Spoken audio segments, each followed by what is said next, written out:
Hi all, welcome back to Mangalore Ruchi. ಇವತ್ತಿನ ವಿಡಿಯೋದಲ್ಲಿ ನಾನು ನಿಮಗೆ ಶೇರ್ ಮಾಡ್ತಾ ಇದ್ದೇನೆ 2 ಟೈಪಲ್ಲಿ ಫಿಶ್ ಫ್ರೈ ಮಾಡೋ ಮಸಾಲವನ್ನು.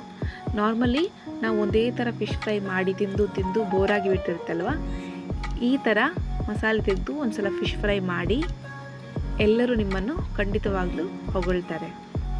ಇಲ್ಲಿ ನಾನು ದೊಡ್ಡದಾದ ಬಂಗುಡೆ ಮೀನನ್ನು ತಗೊಂಡಿದ್ದೇನೆ.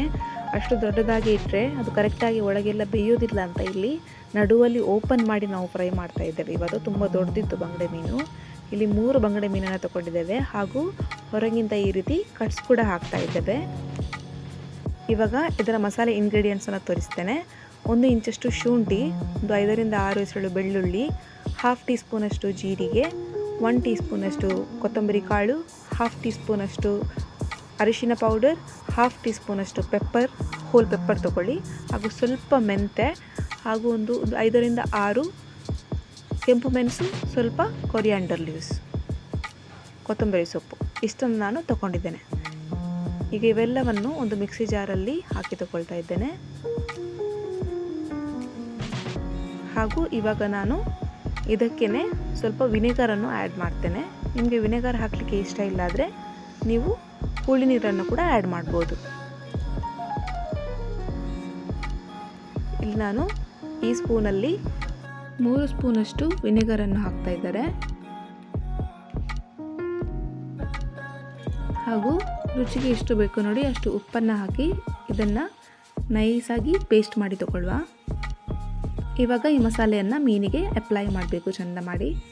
ಇಲ್ಲಿ ನಾವು ಬಂಗುಡೆ ಮೀನು ಹಾಗೂ ಸೋಡಿ ಅಂತ ಹೇಳ್ತಾರೆ ನೋಡಿ ಮಂಗಳೂರು ಸೈಡಲ್ಲಿ, ಈ 2 ಮೀನಿಗೆ ಈ ಮಸಾಲವನ್ನು ಹಾಕ್ತಾ ಇದ್ದೇವೆ.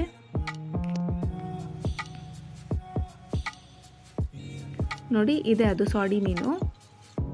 ಇದಕ್ಕೆ ಕೂಡ ನಾವು ಸೇಮ್ ಮಸಾಲನೇ ಹಾಕಿದ್ದೇವೆ. ಈಗ ಎಲ್ಲದಕ್ಕೆ ಮಸಾಲ ಹಾಕಿ ಆಯಿತು. ಇದನ್ನು ಒಂದು ಅರ್ಧ ಗಂಟೆ ಮ್ಯಾರಿನೇಷನ್ಗೆ ಇಡುವ. ನೋಡಿ ಇದು ಇನ್ನೊಂದು ಮೀನು, ಅರಣೆ ಮೀನು ಅಂತ ಹೇಳ್ತಾರೆ ನೋಡಿ, ಅದೇ ಇದು ಚೆಂದ ಮಾಡಿ ಕಟ್ ಮಾಡಿ ಕ್ಲೀನ್ ಮಾಡಿ ತಗೊಂಡಿದ್ದಾರೆ.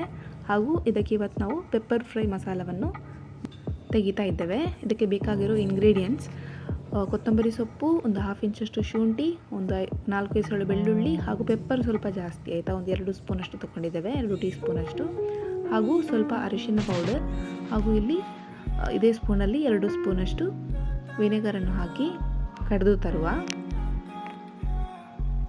ಬೇರೆ ಮೀನಿಗೆ ಕೂಡ ಈ ಮಸಾಲೆಯನ್ನು ನೀವು ಟ್ರೈ ಮಾಡಿ ನೋಡಿ. ಇವಾಗ ಎಲ್ಲದಕ್ಕೂ ಒಳ್ಳೆ ಮಾಡಿ ಅಪ್ಲೈ ಮಾಡಬೇಕು. ನೋಡಿ ಅಪ್ಲೈ ಮಾಡಿದ್ಮೇಲೆ ಹೀಗೆ ಕಾಣ್ತಾ ಇದೆ, ಚೆನ್ನಾಗಿ ಕಾಣ್ತಿದಲ್ವಾ.